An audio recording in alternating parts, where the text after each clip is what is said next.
मंडळी, जय महाराष्ट्र. स्वागत आहे तुमचं एसएम क्लासेस या लोकप्रिय यूट्यूब चॅनलवरती. तर एकंदरीत पीएम किसान योजनेचा 19वा हप्ता हा 20 तारखेला मिळणार. सविस्तर अशी माहिती आपण जाणून घेणार आहोत. तत्पूर्वी आपल्या यूट्यूब चॅनलला तुम्ही सबस्क्राईब केलं नसेल तर सबस्क्राईब बटन दाबा, बेल आयकॉनला ऑल प्रेस करा. अशाच नवीन व्हिडिओचं नोटिफिकेशन पाहिजे असेल तर बेल आयकॉनला ऑल प्रेस केल्यानंतर डिस्क्रिप्शन बॉक्समध्ये दिलेल्या लिंकला नक्की व्हिजिट करा. एकंदरीत मित्रांनो, बेस्ट असेल अवेलेबल झालेला आहे.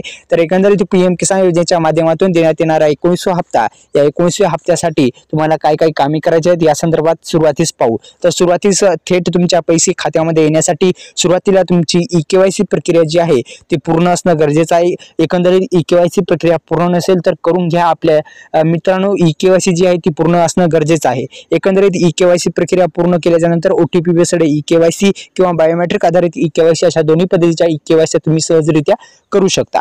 अशा पद्धतीने ओटीपी टाकल्याच्या नंतर तुम्हाला जी आहे ती ई-केवायसी पूर्ण होऊन जातील. अधिकृत वेबसाईटला तुम्हाला अधिकृत वेबसाईट देण्यात आलेली आहे. pmkisan.gov.in ही जी वेबसाईट आहे, या वेबसाईटला तुम्हाला डायरेक्टली भेट द्यावी लागेल आणि भेट दिल्याच्या नंतर अधिकृत वेबसाईटला भेट दिल्याच्या नंतर ओटीपी बेस्ड ई-केवायसी तुम्ही अवेलेबल आहे, तुम्ही करू शकता.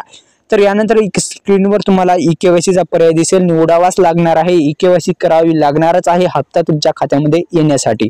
तर ई-केवायसी प्रक्रिया जी आहे ती पूर्ण असणं गरजेचं आहे मित्रांनो. त्यासाठी तुम्हाला ई-केवायसी प्रक्रिया ती करावीच लागणार आहे. तुम्ही ओटीपी बेस्ड ई-केवायसी सहजरित्या करू शकता.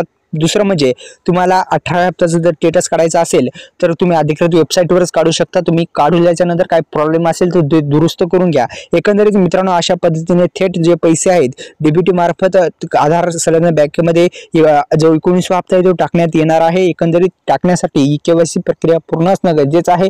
ई-केवायसी प्रक्रिया पूर्ण नसेल तर करून घ्या. 19व्या हप्त्यासाठी ई-केवायसी, लँड सेलिंग स्टेटस, आधार सेलिंग स्टेटस हे जे 2-3 प्रॉब्लेम आहे ते दुरुस्त असणं गरजेचं आहे. त्यामुळे हे दुरुस्त करा. 20 तारखेला हप्ता मिळण्याची शक्यता वर्तवली जात आहे. तर आपल्या यूट्यूब चॅनलला तुम्ही सबस्क्राईब केलं नसेल तर सबस्क्राईब बटन दाबा, बेल आयकॉनला ऑल प्रेस करा. ह्या दोन्ही प्रॉब्लेम दुरुस्त करा.